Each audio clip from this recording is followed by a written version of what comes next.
Let me at the outset thank the Artists for Action and thank them for the meeting that we had prior to us all being here today. It was an extremely good meeting in that I think the point that John made is that, you know, it's important to have a presence, a progressive presence in this whole fight against 1070.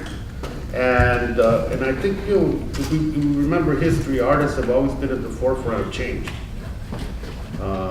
They provided the impetus, they provided the creativity, they provided the symbols and the words to change in this country. And it's no exception here in Arizona. And we need those symbols, we need that sound, and we need those images. And so I'm glad to be here because I think this is going to play a huge role in beginning to change the culture of the state and in changing the culture of the state to change these aberrations that we have in front of us, which is 1070. And this legislation has caused a lot of divisions, deep divisions in this community and this state, rifts, and those divisions are political, they're social, and there's consequences to 1070, and we're here to deal with some of those consequences. Those consequences are political, and with an election coming up, those consequences are right before us.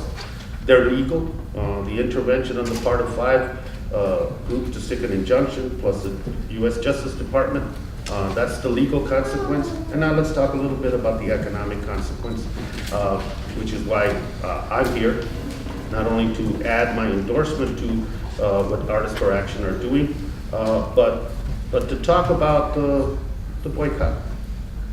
And I think John said it well. Sound Strike, National Council of La Raza, 10 or 15 other national organizations are boycotting the state. And that is a conscious decision. And I don't say conscious in the sense that they've made that decision. And as I thought about it, and I think it was a consequence of the meeting, that while there has to be economic consequences to change the situation, it cannot be one general sweep. There's got to be the opportunity for progressive voices that are promoting equity, that are promoting opposition to this law, that are promoting the diversity that is so rich in this state and in this country, to have the platform and the venue to do that.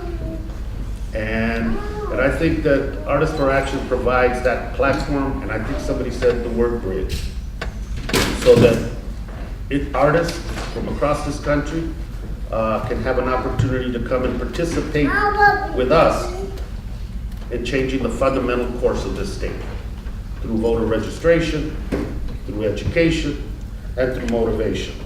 So I'm going to encourage where I can, and when I'm asked, the participation of groups and organizations that are committed to the basic mission of Artists for Action to participate with us and to partner with us in trying to promote this change. Somebody once asked us, so what? I've asked on this issue of the boycott, we've made initiatives to the Chambers of Commerce. Tell us you think this law is bad and that it is creating hardship economic for the state, not a word. And so it was refreshing for us to sit down with this group of individuals and say, we're in the fight, but the resources we need, we have to bridge and provide a platform for. And so I'm glad to participate in that. The last thing I was going to say was one of the richness of this community of ours, Tucson and Southern Arizona, is its art community. And its arts community has always been supportive of the good things in this town. And I think Artists for Action, again, provide us that platform.